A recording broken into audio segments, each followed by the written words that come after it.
Si tu veux optimiser le travail de tes fessiers, il faut absolument que tu maîtrises les bases. Fait que écoute cette vidéo-là parce que je vois trop de femmes qui prennent des charges trop lourdes pour travailler leurs fessiers. Fait qu'on va commencer avec les bases. Quand tu es couché sur le dos, regarde bien le bas de mon dos. Quand tu commences ton pont, il faut absolument que tu écrases le bas de ton dos. Pour bien travailler les fessiers dans ce mouvement-là, il ne faut pas que tu penses à lever tes hanches, il faut que tu penses à enrouler le bas de ton dos. Puis à ce moment-là, tu vas écraser tes fesses au maximum.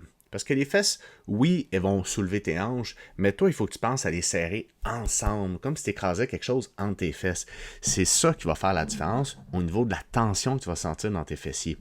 Une fois que je bascule mon bassin, tu vois, c'est comme si je le déroulais puis que je pousse le plus haut possible en utilisant uniquement mes fessiers. Une des choses que je vois souvent, c'est qu'on veut lever très très haut, mais la tension va se loger dans le bas du dos parce qu'on n'a pas basculé suffisamment le bassin. Regarde bien. Donc si j'enroule pas correctement mon dos, vois-tu cette position-là ici? C'est sûr que tu as de la tension dans le bas du dos versus cette position-là où là, épaule, hanche, genou, c'est parfaitement aligné. Tu vois que mes fessiers sont bien contractés. Ici, tu vois là, que j'ai une tension dans le bas du dos. Et juste si tu es capable de bien faire ça et de jamais déposer tes hanches quand tu termines ton mouvement, mais de juste aller toucher au sol et de remonter, ça va faire toute une différence. Donc, on bascule le dos, on serre les fesses ensemble, on lève le plus haut possible pour aller chercher une tension maximale dans les fessiers.